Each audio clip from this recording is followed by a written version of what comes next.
તમે ગમે તેટલું કરાવો, ગમે તેવા કપડાં પહેરો, ગમે તેવી હેરસ્ટાઈલ કરો, ગમે તેવી જૂતાની સ્ટાઈલ કરો, આ પેલી પુષ્પા જોઈને પાછી દાઢીઓ એવી રાખે, આ પુષ્પા ફિલ્મ જોઈને પાછા દાઢા એવા રાખે, આ કોહલીને જોઈને પાછું એના જેવી દાઢીઓ ને આ બધું બધા ફિલ્મોમાં હીરો હિરોઈનને જોયા જેવું જ કરે છે. અને આ પેન્ટ તો બધાના લો વેસ્ટ તો અડધા તો હેઠા ઉતરી ગયા હોય છે અને બધું બ્રાન્ડેડ પહેરવા માંડ્યા. બ્રાન્ડેડ ચડીઓ એ બ્રાન્ડેડ ને બંડીઓ એ બ્રાન્ડેડ ને. હવે પેલા ચડીઓ પહેરતા ને પેલા જેલના લુગડા આવે ને ચટ્ટા પટ્ટાવાળા ચડીઓ, નાડાવાળા ચડ્ડા પહેરતા, આ કશું પહેરતા નહીં.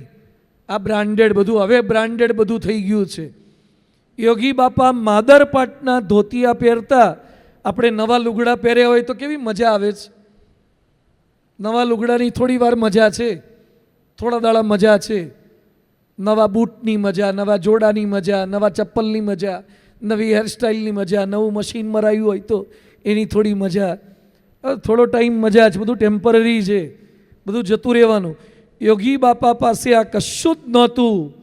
કોઈ હેરસ્ટાઈલ નહીં, કોઈ કપડાની સ્ટાઇલ નહીં, કોઈ ચપ્પલની સ્ટાઇલ નહીં, પણ એમની લાઈફ સ્ટાઇલ સારી હતી. તમારી લાઈફ સ્ટાઇલ બદલો તો તમે કોઈ પણ પરિસ્થિતિમાં આનંદથી રહી શકો છો. યોગી બાપાને પ્રશ્ન એ પૂછીએ છીએ કે સ્વામી, આપની સફળતાનું, તમારા સંતોષનું, તમારા સુખનું રહસ્ય શું છે? તમે કઈ રીતે આનંદમાં રહી શકતા હતા? યોગી બાપા આપણને સામે પ્રશ્ન પૂછે છે. મારી કલ્પના છે આ તો. યોગી બાપા આપણને પ્રશ્ન પૂછે છે કે અમને દુઃખ પડ્યા એવા દુઃખ તો તમને કોઈ આયા જ નથી, તોય તમે દુઃખી કેમ થાવ છો? અમે સંતો વિચાર કરીએ, અત્યારે અમને જેટલું સુખ છે એટલું યોગી બાપાને પણ અત્યારે અમારા નોર્મલ એક સાધુને જેટલી સગવડ મળે છે એટલી સત્પુરુષને નહોતી મળતી. નોર્મલ સાધુ જે ગાડી વાપરે છે એવી ગાડી સત્પુરુષને નહોતી. શું તકલીફ યોગી બાપાએ ભોગવી છે?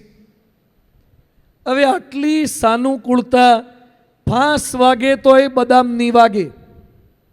અત્યારે કેવું સાનુકૂળ છે, 5 વાગે ને તો એ બદામ નહીં વાગે, લાપસીમાં લીટા તોય દુઃખી હોય છે. હવે એને કેમ ના સુખી કરવા? એક ભાઈ માન્ચેસ્ટરમાં, ઇંગ્લેન્ડમાં માન્ચેસ્ટર છે, તે એક સાયકિયાટ્રિસ્ટ પાસે ગયા, ડૉક્ટર પાસે. ડૉક્ટરને કે સાહેબ, મને સુસાઇડલ થોટ્સ બહુ આવે છે, મરવાના વિચાર બહુ આવે છે, અને ડિપ્રેશન, ફ્રસ્ટ્રેશન, લોનલીનેસ આ બધું બહુ થયા કરે છે. તો ડૉક્ટરે જોયું કે આ સાયકિક પેશન્ટ થયા છે, એટલે એને એન્ટી ડિપ્રેસન્ટ ટેબ્લેટ આપી બધી, અને એન્ટી ડિપ્રેસન્ટ દવાઓ બધી લગભગ તમને ગેન ચડાવે ને આ બધું કરે.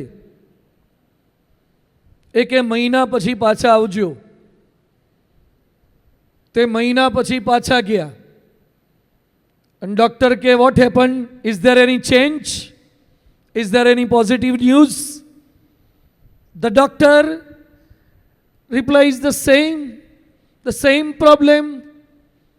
એ જ ડિપ્રેશન છે, વધારે પ્રોબ્લેમ થયો, કોઈ ફેરફાર નહીં. હવે તો એકદમ એક્ટિવલી સ્ટ્રોંગ વિચાર આવે છે આત્મહત્યા કરી નાખવાના. ડૉક્ટર કે દવા તો પ્રોપર આપી છે, તો એ અમને બહુ સિવિયરનેસ વધારે લાગે છે, સિવિયરિટી. પછી ડૉક્ટર કે લિસન માય ફ્રેન્ડ, અહીંયા એક સર્કસ છે, રશિયન સર્કસ. એમાં એક જોકર છે, રશિયન જોકર, ગ્રેમાલ્ડી એનું નામ. એ જોકર એટલો સરસ બધી એક્ટિંગ કરે છે, બોલે છે, ચાલે છે. એ જોકરને તું જોઈ આય તો થોડું તારા મગજ પર જે બોજ છે ને એ જતો રહેશે, થોડો ફ્રેશ થઈ જઈશ, ચેન્જ મળશે. મને પણ ક્યારેક એવું લાગે છે તો હું એ રશિયન જોકરને જોઈ આવું છું. તો પેલો પેશન્ટ શું કે, સાહેબ હવે તો વધારે મૂંઝવણ થઈ, હવે વધારે મને ડિપ્રેશન લાગે છે. એ કે ભાઈ મેં જોકરને જોવાની વાત કરી, એમાં ટેન્શન શેનું લાગે છે? એ કે સાહેબ એ જોકર હું જ છું, હું જે ગ્રેમાલ્ડી, હું જ લોકોને હસાવું છું. હસું છું એટલે માની ન લેશો કે સુખી છું હું, રડી નથી શકતો એટલો દુઃખી છું હું. બધા હસે છે એ કંઈ સુખી નથી હોતા. ઘણા તો કેમેરામાં બોલે ને કે સ્માઇલ પ્લીઝ, તોય હસતા નથી. ઘણા પાછા કેમેરામેનને શું કે, પાડતો જ જલ્દી પાડને, કેટલું હસસ કરવાનું. ઘણા આવા હોય પાછા, કેમેરામેન હસે નહીં, તાર પાડવો પાડ લે, આમાં કંઈ ફેરફાર નહીં થાય. આવું જ રહેશે. ભાઈ કેમેરા સામે તો થોડુંક મોઢું હસતું રાખો. હસી જ નથી શકતા. If you smile and smile will go mile and mile. If you smile the once, તમે સ્માઇલ કરશો અને સ્માઇલ તમારી માઇલ દૂર જશે. હસતો ચહેરો, પ્રસન્ન ચહેરો, હસવું તમારું મોહકા વાતો. જે પ્રમુખ સ્વામી મહારાજનું હાસ્ય પણ એવું.